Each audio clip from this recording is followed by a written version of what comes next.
14 मार्च की वो रात खाड़ी के ऊपर आसमान गरज उठा। अमेरिकी सेंटकॉम के विमानों ने वो काम किया जिसकी पूरी दुनिया को डर था। ईरान के क्राउन ज्वेल खार्ग आइलैंड अमेरिकी बम की आग में नहा गया। और ट्रंप ने ट्रूथ सोशल पर क्या लिखा?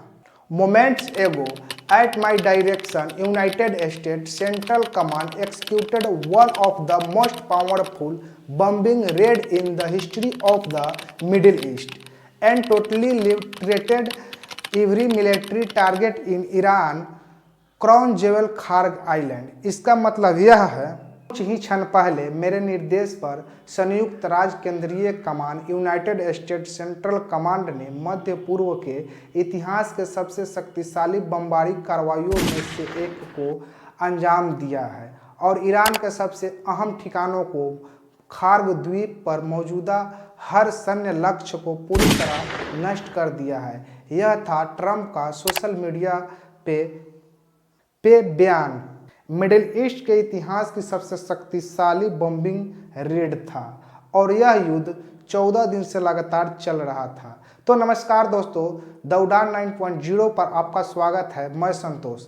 आज इस वीडियो में हम समझेंगे खार्ग आइलैंड क्या है और ये क्यों इतना अहम है, अमेरिका ने क्या तबाह किया और क्या बचाया और क्यों, तेल की कीमत $200 तक जा सकती है और सबसे जरूरी भारत को क्या होगा। देखते रहिए, सीखते रहिए कुछ पल हमारे साथ।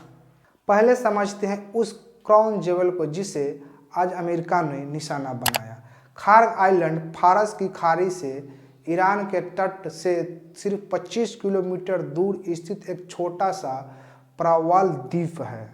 आकार में लगभग न्यूयॉर्क के सेंट्रल पार्क जितना था, लेकिन ताकत में ईरान पूरी दुनिया अर्थव्यवस्था की धड़कन है। ये द्वीप ईरान के कुल क्रूड ऑयल एक्सपोर्ट का 90% हैंडल करता है। हर दिन 70 लाख बैरल तेल इसी रास्ते से दुनिया में जाता है और इस तेल का सबसे बड़ा खरीदार कौन है? चीन और दूसरा भारत। ईरान और इराक युद्ध में 1900 ईस्वी से इस द्वीप पर 200 से ज़्यादा हमले हुए थे, तब भी ये टिका रहा। आज अमेरिका ने इसे फिर निशाना बनाया है। इस छोटे से टापू पर है विशाल crude oil export terminal, underground oil pipeline जो ईरान के 3 बड़े ऑफशोर ऑयल फील्ड से जुड़े हैं। Kharg petrochemical company, LNG liquid natural gas storage और export facility, Joshan sea base Iran नौसेना का अड्डा है। CIA ने 1984 में एक क्लासिफाइड नोट में लिखा था कि यह द्वीप ईरान के पेट्रोलियम सिस्टम की सबसे विटल कड़ी है, जो आज क्लासिफाइड नोट खुली किताब बन के रह गई। 13 मार्च की रात ट्रंप ने ट्रूथ सोशल पर पोस्ट किया।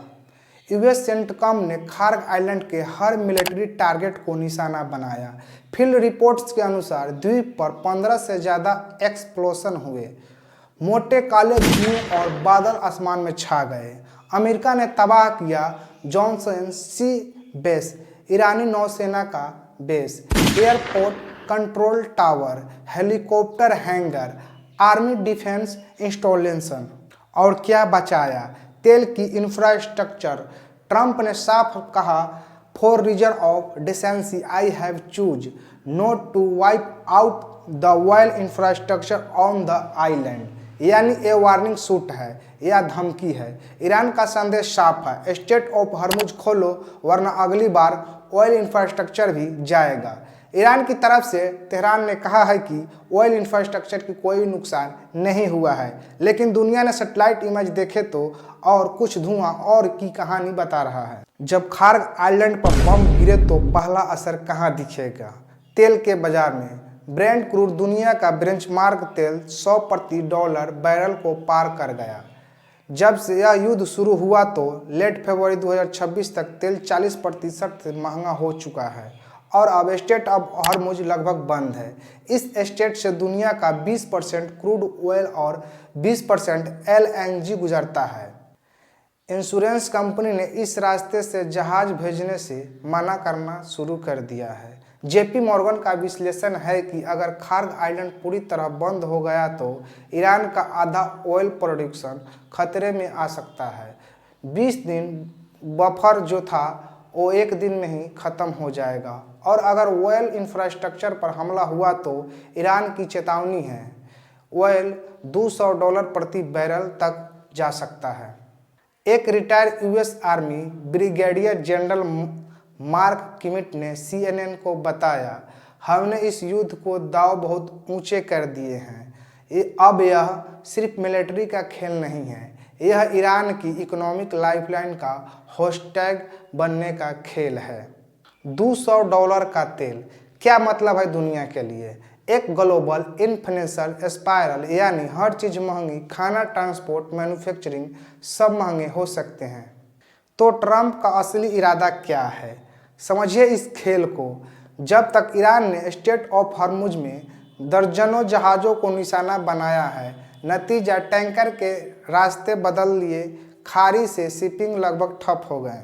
ट्रंप ने ऐलान किया है कि यूएस नेवी जल्द ही टैंकर को एस्कॉर्ट करना शुरू करेगी। स्ट्रेट ऑफ हॉर्मुज को फ्री एंड सेफ रखना यूएस का मिशन होगा।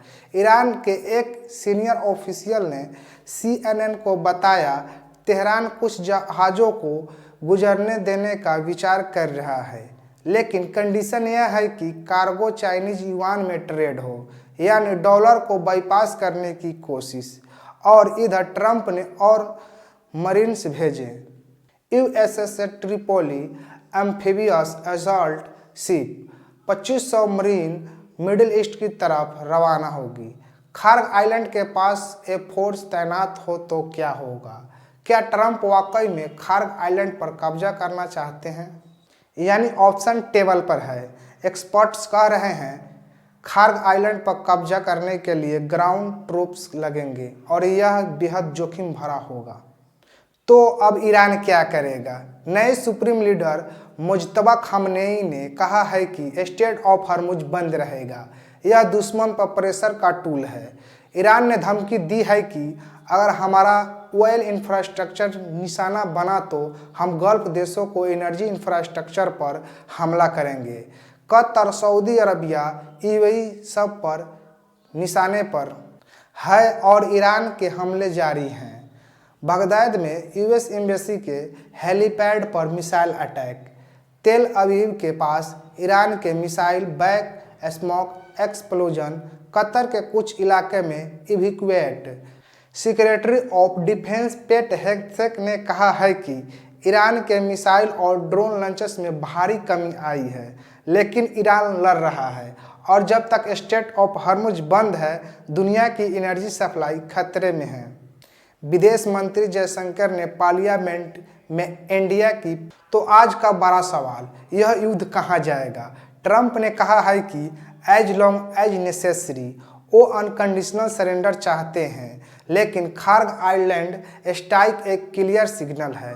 अमेरिका अब ईरान की इकोनॉमिक लाइफलाइन को टारगेट कर रहा है। ऑयल इंफ्रास्ट्रक्चर अभी बचा है, लेकिन अगली चाल में नहीं बचेगा। ईरान पर मैक्सिमम प्रेशर है सरेंडर या कोलैप्स का। ईरान के पास ऑप्शन कम हो रहे हैं, मिलिट्री कैपेसिटी घट रही है, इकोनॉमिक चरमरा रही है, लेकिन ईरान पूरी तरह टूटा नहीं है। जैकपॉट स्ट्रेट ऑफ हॉर्मुज के ईस्ट में ईरान का बैक एक्सपोर्ट टर्मिनल है और जब तक स्ट्रेट बंद है, दुनिया का 20% तेल सप्लाई खतरे में है। यह युद्ध अभी ख़त्म नहीं होगा और हर अगला दिन ऑयल मार्केट इंडिया की इकोनॉमी और दुनिया के लिए नई चुनौती लेकर आएगा। दोस्तों, खार्ग आइलैंड पर यह बॉम्बिंग मिडिल ईस्ट के इतिहास टर्निंग पॉइंट है। ईरान के इकोनॉमिक जगलर वेन पर अमेरिका का हाथ है। अगर ऑयल इंफ्रास्ट्रक्चर पर हमला हुआ तो दुनिया एक नई एनर्जी क्राइसिस में डूब जाएगी और भारत, दुनिया का तीसरा सबसे बड़ा ऑयल इंपोर्टर, सीधे इस आग की लपेट में होगा। अगर यह वीडियो आपको पसंद आए तो एक लाइक करें, द उड़ान 9.0 को सब्सक्राइब करें। मिलते हैं नेक्स्ट वीडियो में, तब तक के लिए जय हिंद।